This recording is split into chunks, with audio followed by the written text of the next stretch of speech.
Hello everyone. আজকে দুপুরবেলা আমি যখন আমার বাচ্চাদেরকে খেতে দিতে এসেছিলাম তখন দেখছি আমার বড় ছেলেটা কিছু খাচ্ছে না। এবার অনেকভাবে খাওয়ানোর চেষ্টা করলাম কিন্তু খেতে চাইছে না। তারপরে কিছুক্ষণ বাদে দেখলাম ও এরকম বমি করেছে। একটু বমিটা দেখাই। এই রকম ধরনের বমি করেছে। বুঝলাম যে ওর হয়তো হজমে কিছু সমস্যা হচ্ছে। আর টেম্পারেচারটা আগেই দেখলাম টেম্পারেচার নর্মাল। তাই জন্য একটা ওই 150 র্যান্ট্যাক খাইয়ে দিয়েছি। আর এখন হচ্ছে এই যে ডিজিটন বলে যে হজমের ওষুধটা রয়েছে সেটা 5 ml মতন ওকে দেবো। আমি আমার ছেলেটাকে দেখাই। এই যে শোনা আমার বসে রয়েছে খাওয়া দাওয়া বন্ধ করে, শরীরটা খুব খারাপ। দেখলেই আদরে গদ গদ হয়ে যায় আমার বাবাটা। বাবা একটু ওষুধটা খেয়ে নাও দেখি দেখি। জোর করে খাওয়াতে হবে কিন্তু।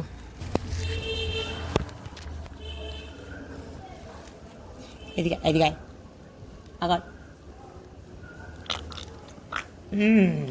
ঘুরছে পুরো।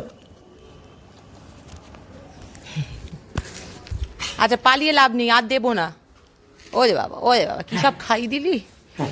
আস্তে আস্তে এদিকে আয়। কালকে বেশ কিছুক্ষণ বৃষ্টিতে ভিজেছিল, তো আমি ভাবলাম হয়তো বৃষ্টিতে ভেজার কারণে ঠান্ডা লেগে জ্বর আসলো কিনা, বাট জ্বর ছিল না। হজমে হয়তো কিছু একটা সমস্যা হচ্ছে যার জন্য বমি করছে। আরেকজনকে দেখ, এই যে পুকুরের সামনে গিয়ে বসে রয়েছে। এখন মোটামুটি বৃষ্টি হওয়ার পর অনেকটা ঠান্ডা পড়ে গেছে, কিন্তু ওদের তো টেম্পারেচার নর্মাল 102। ঠান্ডা তো লাগেই। কি আছে লেবু? ও বাতুল দা, বাতুল দা, এটা তো বাতুলটা গুচু গুচু। এই পানা পুকুরে নামবি না কিন্তু, আবার গায়ে ঘা হয়ে যাবে। সুন্দরী চ, এই খাবি না? চ, তোমার ঝগড়ুটে আয়, চলে আয় আয়, চলে আয় বাবা। এসো এসো এসো।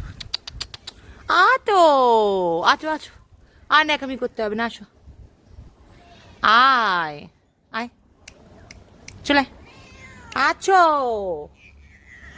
কোলে কোলে চলো, কোলে কোলে তোমার বাবা বসে রয়েছে। হ্যাঁ হ্যাঁ, এটা কে? শোনা বাবা, এটা আমার। কি খাবি? ড্রাই ফ্রুট খাবি না মাছ মাংস খাবি বল? ক্যাট ফুড খাবে তুমি? তুমি তো সকালবেলা ব্রেকফাস্টে ক্যাট ফুড দিয়ে করেছিলি বাবা। মুখটা দেখো। ও ঝগড়ুটে। ও গলা ভেঙে গেছে আমার, তোরও।